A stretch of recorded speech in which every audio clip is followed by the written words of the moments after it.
नमस्कार, नक्षत्र दुनिया चैनल में आप सभी का हार्दिक स्वागत है। मित्रों, आज के वीडियो में हम बात करेंगे कुंडली के दसम भाव के विषय में और ये जानेंगे कि आपकी कुंडली में दसम भाव को मजबूत कौन से ग्रह बनाते हैं, दसम भाव की इतनी प्रधानता क्यों है, अलग अलग ग्रह दसम भाव पर दृष्टि प्रभाव डालकर आपके जीवन काल में क्या परिवर्तन लाएंगे, यानी दसम भाव पर पड़ने वाले अलग अलग ग्रहों के दृष्टि प्रभाव का क्या फल होता है। इसे हम विस्तार पूर्वक आज के वीडियो में जानेंगे। मित्रों, आइए सबसे पहले हम विचार करेंगे सूर्य के विषय में। देखिए, सूर्य यदि कुंडली के चतुर्थ भाव में बैठे तो अपनी सातवीं दृष्टि से कुंडली के दसम भाव को देख पाएंगे, क्योंकि सूर्य के पास एक ही दृष्टि होती है, वह होती है सातवीं दृष्टि। सूर्य जब दसम भाव पर दृष्टि डालते हैं तो जातक को पिता का सुख अच्छा प्राप्त होगा, राज्य से यानी शासकीय कार्यों में जातक को सफलता प्राप्त हो, इस बात की संभावना प्रबल बनती है, क्योंकि सूर्य दसम भाव में कारक ग्रह माने जाते हैं। ध्यान रखें कि सूर्य की दृष्टि मित्र दृष्टि होनी चाहिए, तभी इनके सुफल दिखाई देंगे। व्यापार इत्यादि में जातक को सफलता प्राप्त होती है, मान सम्मान पद अच्छा रहता है, जातक पिता का सहयोग करने वाला या पिता से सहयोग लेने वाला होगा। राजनीतिक क्षेत्रों में भी ये सूर्य जातक को सफलता प्रदान करते हैं।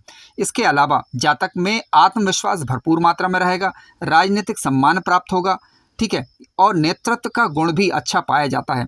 जातक अपने पिता के धन का सदुपयोग कर पाता है, इस बात की संभावना बनती है, और बड़े बूढ़ों का आशीर्वाद भी जातक को प्राप्त होगा। जनता का समर्थन ऐसे जातकों को प्राप्त होता है। भूमि भवन वाहन का लाभ जातक को प्राप्त होगा, ठीक है। मातृ सुख हालांकि थोड़ा सा कमजोर हो सकता है, लेकिन पितृ सुख जातक का अच्छा रहेगा। देखिए, क्या है कि सूर्य एक अग्नि तत्वी ग्रह, जिस भाव में बैठते हैं उस भाव से संबंधित चीजों में थोड़ी बहुत कमी देखी जा सकती है, यदि ये मित्र दृष्टि मित्र राशि में ना हो या फिर स्वयं की राशि में ना हो। लेकिन यदि ये मित्र राशि में बैठे हुए हैं या स्वयं की राशि में बैठे हुए हैं तो इस प्रकार की ज्यादा कोई दिक्कत नहीं रहती। मित्रों, आइए अब बात करते हैं चंद्रमा के विषय में। देखिए, सूर्य के समान चंद्रमा के पास भी केवल एक ही दृष्टि होती है, वह होती है सातवीं दृष्टि। चंद्रमा जब कुंडली के चतुर्थ भाव में बैठेंगे तब अपनी सातवीं दृष्टि से दसम भाव को देख पाएंगे। अब देखिए, चंद्रमा कुंडली के चतुर्थ भाव में कारक ग्रह होते हैं। यहाँ पर ये माता का सुख देते हैं जातक को। इसके अलावा भूमि भवन वाहन का लाभ भी जातक को मिल पाता है। जातक के विचार स्थिर हो, इस बात की संभावना भी बनती है। यदि चंद्रमा पर किसी पापक ग्रह का प्रभाव ना हो, शुभ ग्रहों के प्रभाव में चंद्रमा हो सकते हैं। चंद्रमा जब चतुर्थ भाव में बैठकर दसम भाव को देखते हैं तो ऐसा जातक जनता के लिए मददगार होता है, माता पिता का भक्त हो, इस बात की संभावना प्रबल बनती है, बशर्ते कि चंद्रमा पीड़ित ना हो रहे हों। चंद्रमा को जलीय वस्तुओं का कारक ग्रह माना जाता है, तो जातक को जलीय वस्तुओं के व्यापार में, पानी के व्यापार में या फिर दूध से संबंधित व्यापार कर सकता है, ठीक है, आइसक्रीम इत्यादि, या कह सकते हैं लिक्विड से संबंधित व्यापार में, यानी जलीय वस्तुओं के व्यापार में जातक को ये सफलता प्रदान करने वाले माने जाते हैं। भूमि भवन वाहन का लाभ जातक को अपनी दशांतर दशा में देने का ये प्रयास करते हैं। ऐसा जातक मातृ हितैषी होता है, पितृ हितैषी भी होता है। इसके अलावा मान सम्मान जीवन काल के दौरान ऐसे जातकों को प्राय अच्छा मिलता है, क्योंकि उदार किस्म का इनका हृदय होगा और उदारता के कारण इनको मान सम्मान अच्छा मिलता है। अधिकारी वर्ग का सहयोग इनको प्राप्त होता है। लेकिन चंद्रमा यदि पीड़ित हो जाए तो किराए इत्यादि के माध्यम से जातक को कुछ लाभ हो सकता है, लेकिन चंद्रमा पीड़ित नहीं होना चाहिए। चंद्रमा यदि पीड़ित होते हैं तो जिन बातों पर अभी हमने चर्चा करी उसमें कहीं ना कहीं कमी देखने को मिलती है। लेकिन मान लीजिए चंद्रमा पीड़ित नहीं है, शुभ होकर बैठे हुए हैं, तो जातक यात्राएं भी करता है, क्योंकि इनको यात्राओं का कारक ग्रह भी माना जाता है। हालांकि ये व्यापारिक यात्राएं हो सकती हैं, ठीक है। सहृदय होगा, परोपकार करने वाला होगा, धर्म कर्म में रुचि लेने वाला होगा। लेकिन यदि पीड़ित हो जाए, मान लीजिए राहु से दृष्ट या युत हो जाए या शनि से दृष्ट या युत हो जाए, तो ऐसी परिस्थिति में घरेलू दिक्कतें थोड़ी बहुत रह सकती हैं, विचारों में उतार चढ़ाव बना रह सकता है, माता को कष्ट हो, इस बात की भी संभावना बनती है। लेकिन फिर भी आप प्रैक्टिकल रूप से चेक करिएगा, दशांतर दशा के दौरान यदि कष्ट का अनुभव हो तो भगवान शिव की आराधना किसी भी रूप में आप करिएगा, और चंद्रमा के बीज मंत्रों का या वैदिक मंत्र का जप कर सकते हैं, तो नकारात्मक प्रभाव में कमी आती है। देखिए, सूर्य और चंद्रमा के समान बुध के पास भी केवल एक ही दृष्टि होती है, वह होती है सातवीं दृष्टि। बुध यदि कुंडली के चतुर्थ भाव में बैठेंगे तो अपनी सातवीं दृष्टि से दसम भाव को देख पाएंगे। अब देखिए, बुध को बुद्धि का कारक और वाणी का कारक माना गया है। बुध ग्रह यदि कुंडली के कारक ग्रह बनकर शुभ राशि में बैठे हुए हों या मित्र राशि में या फिर खुद की राशि में बैठे हुए हों, तो ऐसी परिस्थिति में अपनी दशा अंतरदशा के दौरान जातकों को शासकीय क्षेत्र में लाभ देने का कार्य ये करते हैं। पद प्रतिष्ठा सामान्यता अच्छी इनकी रहती है, मान सम्मान जीवन काल के दौरान अच्छा बना रहता है। ऐसे जातक अपने कुल का नाम रोशन करने वाले होते हैं। मार्केटिंग फील्ड में, बैंकिंग सेक्टर में या प्रोफेशनल रूप का तात्पर्य प्रोफेसर के रूप में या शिक्षक के रूप में अथवा ट्रेनर के रूप में, यानी जितने भी बौद्धिक कार्य हैं, बौद्धिक कार्यों से संबंधित कार्यों में जातक को कार्य क्षेत्र के अंदर ये लाभ देने का कार्य करते हैं। ऐसे जातकों को जनता का समर्थन भी प्राप्त होगा, और जो सहयोगी वर्ग रहेंगे कार्य क्षेत्र के दौरान, उनसे भी ये लोग बौद्धिक तरीके से काम निकालना अच्छी तरीके से जानते हैं। यदि बुध कुंडली के कारक ग्रह बन रहे हों, व्यापार के कारक ग्रह बन रहे हों या कार्य क्षेत्र के कारक ग्रह बन रहे हों, तो जातक को ये व्यापार में अच्छा लाभ देते हैं। खेती में भी ये जातक अच्छा लाभ कमा पाते हैं। ठीक है, इसके अलावा वाणी के माध्यम से भी जातक अच्छी सफलता प्राप्त कर सकते हैं, यानी वाणी के माध्यम से कोई भी कला इनके अंदर हो, जैसे कि संगीतकार हो सकते हैं, गीतकार हो सकते हैं, या फिर लेखन क्षेत्र में भी इनको सफलता प्राप्त होती है। अच्छे संपादक हो सकते हैं ये, ठीक है, अच्छे कूटनीतिज्ञ हो सकते हैं। तो कहने का तात्पर्य है कि बुध की दशा अंतर्दशा लाभकारी सिद्ध होगी यदि ये कुंडली में कारक ग्रह बन रहे हों और मित्र ग्रही होकर या स्वक्षेत्री होकर या उच्च अवस्था के होकर बैठे हुए हों। देखिए, सूर्य चंद्र और बुध के समान शुक्र के पास भी केवल एक ही दृष्टि होती, वह होती सातवीं दृष्टि। शुक्र यदि कुंडली के चतुर्थ भाव में बैठेंगे तो अपनी सातवीं दृष्टि से दसम भाव को देख पाएंगे। अब देखिए, कुंडली के चतुर्थ भाव में शुक्र जो है कारक ग्रह माने जाते हैं, भूमि भवन वाहन का लाभ अच्छा देते हैं। इसके अलावा जातक की लग्जरियस लाइफ होगी, यानी जीवन में ऐशो आराम की कोई कमी सामान्यता नहीं रहती। लेकिन आज के वीडियो में हम बात कर रहे हैं कुंडली के दसम भाव पर दृष्टि प्रभाव की। तो देखिए, कुंडली के दसम भाव पर यदि इनकी मित्र दृष्टि पड़ती है या स्वराशि की दृष्टि पड़ती है तो काफी अच्छा लाभ ये देंगे। कलात्मक चीजों में जातक की रुचियां हो सकती हैं, एंकरिंग अच्छी कर सकता है ऐसा जातक, या कह सकते हैं कि फिल्म सेक्टर में अच्छा काम कर सकता है, ऐसे एक्टर के रूप में भी ऐसे जातक अच्छा कार्य कर सकते हैं यदि शुक्र की जो दसम भाव पर दृष्टि पड़ रही है वह मित्र ग्रही हो। डेकोरेशन के क्षेत्र में अच्छा लाभ ये देंगे। इसके अलावा अच्छे समाज सेवक हो सकते हैं, जातक का जीवन भाग्यशाली होगा, अच्छे कूटनीतिज्ञ ऐसे जातक होते हैं, क्षमाशील होंगे और हृदय से दयालु किस्म के होंगे, यानी इनके अंदर दो प्रकार की क्षमताएं पाई जाएंगी। शुक्र क्योंकि गुरु हैं, राक्षसों के गुरु भले ही हैं लेकिन गुरु हैं ये, ठीक है, तो जातक के अंदर धार्मिकता का गुण भी लाएंगे और इसके अलावा जीवन में सुख की चाह भी इनके बनी रहेगी। यानी एक कह सकते हैं कि तुलनात्मक रूप से यदि देखा जाए तो शुक्र जहां धर्म को मेंटेन करेंगे वहां वह कर्म को भी मेंटेन करेंगे, यानी भौतिक जीवन को भी मेंटेन करके चलते हैं। तो जातक के अंदर ये गुण आ जाता है। धन धान की कमी जातक के जीवन काल के दौरान सामान्यता नहीं रहती। इसके अलावा जातक को जब कभी भी शुक्र की दशा या अंतर्दशा आएगी तो सामान्यतः इनको लाभ देखने को मिलेगा, बशर्ते ये ग्रह पीड़ित ना हो रहे हों। तो इस बात का हमें थोड़ा सा ध्यान रखना है। शुक्र ग्रह यदि मजबूत होकर बैठे हुए हों और दसम भाव पर भी शुभ ग्रह का प्रभाव हो तो निसंदेह शुक्र की दशा अंतर्दशा जातक के जीवन में लाभकारी सिद्ध होगी। देखिए, मंगल ग्रह के पास तीन दृष्टियां होती हैं, जैसा आप जानते हैं, चौथी दृष्टि, सातवीं दृष्टि और आठवीं दृष्टि। मंगल ग्रह यदि कुंडली के चतुर्थ भाव में बैठेंगे तो अपनी सातवीं दृष्टि से दसम भाव को देख पाएंगे। यदि ये सप्तम भाव के अंदर बैठेंगे तो अपनी चतुर्थ दृष्टि से ही दसम भाव को देखेंगे, और यदि ये पराक्रम भाव में बैठेंगे तो अपनी आठवीं दृष्टि से दसम भाव को देख पाएंगे। अब देखिए, मंगल ग्रह जब दसम भाव पर दृष्टि डालते हैं, विशेष रूप से मित्र दृष्टि या स्वराशि की दृष्टि इनकी जाती है, तो काफ़ी अच्छा रिजल्ट ये देंगे। ऐसे जातक गरीब से गरीब घर में जन्म लेकर भी अपने परिश्रम के दम पर अपने जीवन को उन्नत करने का प्रयास करते हैं और कर भी पाते हैं। कितनी जल्दी कर पाएंगे ये निर्भर करेगा कि मंगल ग्रह के पास बल कितना है, इस बात को जरूर आप देख लीजिए। यदि कुंडली में लग्न और लग्नेश मजबूत हो और मंगल ग्रह बलवान होकर बैठे हुए हों तो इसमें कहीं भी कोई शक नहीं होना चाहिए कि मंगल की दशा अंतर्दशा जातक के लिए लाभकारी ही सिद्ध होगी, बशर्ते कि ये मंगल पीड़ित ना हो रहे हों किसी भी रूप में। और कारक ग्रह बनकर यदि बैठे हुए हों तो जातक को पुलिस के क्षेत्र में, मिलिट्री के क्षेत्र में, रक्षात्मक क्षेत्रों में उन्नति देते हैं, यानी किसी भी प्रकार के रक्षात्मक कार्य हों, चाहे वह अग्नि से संबंधित कार्य हों या इलेक्ट्रॉनिक्स से संबंधित कार्य हों, ठीक है, या कह सकते हैं बिजली से संबंधित कार्य हों, तो इनमें भी जातक अच्छा लाभ प्राप्त कर पाते हैं। या ईंटों से संबंधित व्यापार हो या कंस्ट्रक्शन से संबंधित व्यापार हो, कहने का तात्पर्य है कि भूमि से संबंधित व्यापार हो, जमीन का खरीदना बेचना हो, तो इस प्रकार की चीजों में भी जातक को अपनी दशा अंतर्दशा के दौरान ये लाभ देते हैं। या फिर खेती से संबंधित, खाद से संबंधित चीजें हो तो उनमें भी ये जातक को लाभ देते हुए देखे गए हैं अपनी दशा अंतर्दशा के दौरान। मित्रों, कुछ बातों का ध्यान थोड़ा सा हमें रखना होगा, वो ये कि देखिए, सबसे पहले आपको देखना होगा कि मंगल जब दसम भाव पर दृष्टि प्रभाव दिखा रहे हैं तो मंगल बैठे कहाँ हैं। देखिए, मंगल ग्रह यदि पराक्रम भाव में बैठे हुए हैं तो निसंदेह जातक को ये पराक्रमी बनाएंगे, क्योंकि पराक्रम का कारक ग्रह पराक्रम भाव में बैठेगा तो जातक से पराक्रम करवा लेगा और उच्च स्तर का जातक पराक्रम करेगा, और जिसके कारण जातक का कार्य क्षेत्र तो अच्छा ही होगा ही होगा, साथ साथ धन की स्थिति में भी सुधार आएगा।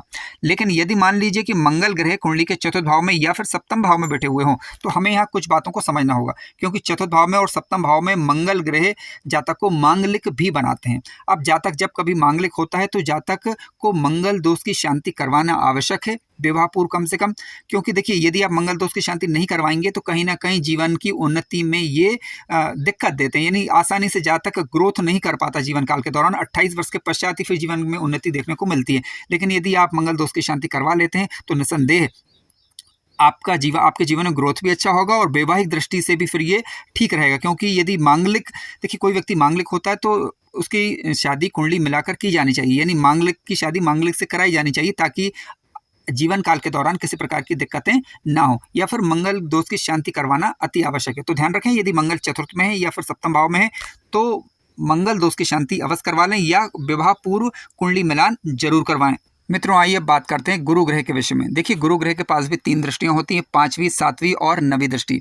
गुरु ग्रह यदि कुंडली के छठे भाव में बैठेंगे तो अपनी 5वीं दृष्टि से दसम भाव को देख पाएंगे। यदि ये चतुर्थ भाव में बैठेंगे तो अपनी 7वीं दृष्टि से दसम भाव को देखेंगे, और यदि ये दूसरे घर में बैठेंगे तो अपनी 9वीं दृष्टि से दसम भाव को देख पाएंगे। अब देखिए गुरु को ज्ञान का कारक, शिक्षा का कारक, पुत्र पौत्रादि का कारक यानी संतान का कारक ग्रह माना गया है।